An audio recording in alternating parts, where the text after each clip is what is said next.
The Missouri River's next big flood crest was due to hit St. Joseph, Missouri, about 55 miles, 89 kilometers, north of Kansas City, Missouri, and Atchison, Kansas, a short distance downstream, U.S. Army Corps of Engineers spokesman James Lowe said on a briefing call.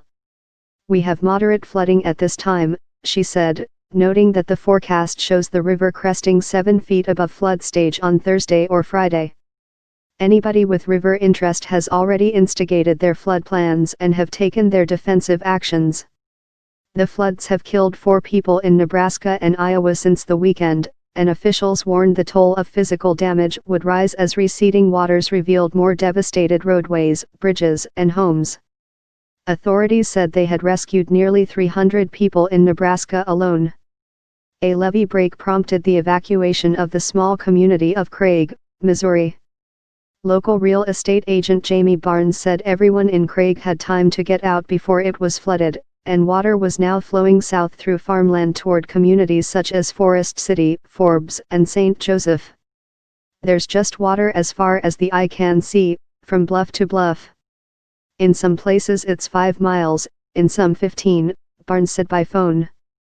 Levee system compromised. Several other communities in that area of northwest Missouri have also been evacuated, the Army Corps of Engineers said at a briefing.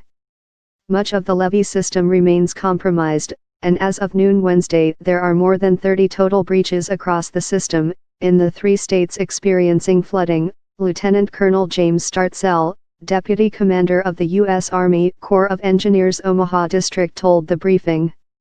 "I was driving out to get one more load of corn from the bins when the levee broke, and there was a wall of water coming at me," said Howard Gabe, 54, whose farm is near Craig. "I was on the phone with my son-in-law, who was driving out to help, telling him, 'Stop. Stop. Turn around.' The flooding killed livestock, destroyed grains in storage, and cut off access to farms because of road and rail damage." Across the Missouri from the evacuated town of Craig, the village of Rouleau, Nebraska, drew a small crowd of onlookers to see the deluge, said Kelly Klepper, owner of Wild Bill's Bar and Grill. "We're kind of a tourist attraction right now," Klepper said by phone. "People that don't normally come to Rouleau have been coming to Rouleau to check out the water."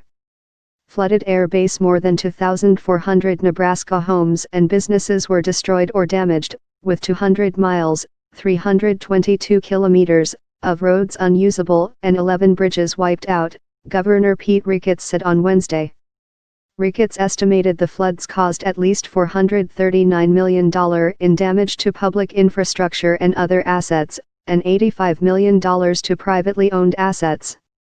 He put flood damage for the state's agricultural sector at nearly $1 billion. In Valley, Nebraska, outside Omaha, Pete Smock, 42, worked to clear deep mud surrounding his home and construction business. "Devastation is everywhere. I haven't seen anything like this in my lifetime," Smock said. He had rented heavy equipment to fill deep holes cut by the floods with gravel and repair driveways leading to his office and garage. The flooding killed livestock, destroyed grains in storage, and cut off access to farms because of road and rail damage.